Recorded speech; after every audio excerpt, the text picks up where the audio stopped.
This training camp obviously a lot different from years past for you. What's kind of been the biggest thing that you've learned, about your own game by yourself with the new position role? Staying complacent, you know what I'm saying, not trying to do too much, and just know my role for the team and just understand what I'm doing and how I'm doing it and what the coaches are teaching me. At this point, do you feel pretty comfortable in your position? You feel like you've really got a good grip on it? Oh, yes, sir. Coach Adams and Coach Lockett are two hell of a coaches and put me in the right places and right positions and going through techniques and just understanding the details and really getting it done. How excited are you about the offense and why? I'm really excited. One main reason I'm really excited is because the roles, like I said, the roles and the role switching and just getting matchups and one-on-ones to, really utilize everyone's skills. Is there an instance where your role switches from wide receiver to running back? Like, do you have any plays where you're in the backfield as well, like where you used to be? Oh, yeah, we got quite a few, but we'll wait until we get to the season to see those. What do you feel like your biggest asset is to the wide receiver group, and what separates you from the rest of the room?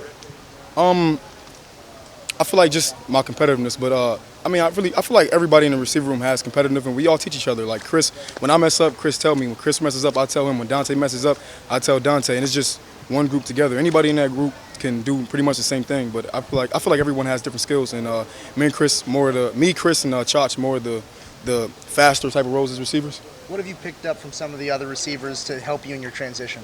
From Chris Hudson, I've been watching Chris since I've been in high school. Him at Bosco and him coming here a year earlier. I've always idolized Chris Hudson. Just the way he can move, just the way he can break down. He definitely have that NFL type of level breaks. A couple weeks ago, you tweeted that staying at Oregon was the best decision you ever made. Can you elaborate on that a little bit and just what you've liked about this coaching staff this fall camp? Staying here really just helped me as a person, as growing into a man, and Coach Lynn and the staff definitely helped me and growing myself. So I feel like staying here was definitely the best option. If I would have left, you never know what would have happened. So I'm just glad I stayed here. Probably the dumbest question ever, but how does it feel wearing the number 7?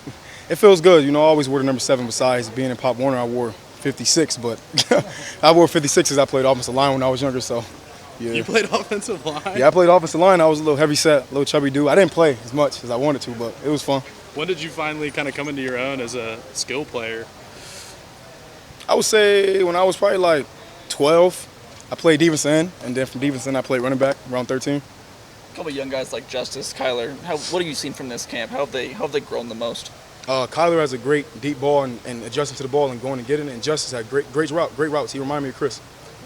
Coach Lanning's been using this kind of comparison of going to the doctor after a scrimmage, getting a prescription and getting stuff fixed. What's something that the wide receivers needed to fix, and what's the prescription for it this week? Just basically just going to the doctor for the receivers is really just keying the ball, and watching the ball, not jumping off sides, and just knowing our details, knowing our depth, and then knowing when to break down, knowing coverages. So really just going and watching film over and over and over and getting details in. I know you guys haven't specifically started game planning for Georgia, right? But can you just give us a sense of how eager this receiver room is? I mean, it's quite an opportunity going against the national champions week 1. It's just, rankings don't matter, but when you're not ranked in the top 10 as a receiver group, kind of put a little chip on your shoulder. So just really looking forward to going and showcase our talents. Can you kind of talk about what the team's conversation has been like around the fact that this is Dan's old team? Have you guys had that kind of, we want to do this for Coach? Honestly, not really. He hasn't really brought that approach. He's more so just worried about us just focusing on day by day, 1% getting better.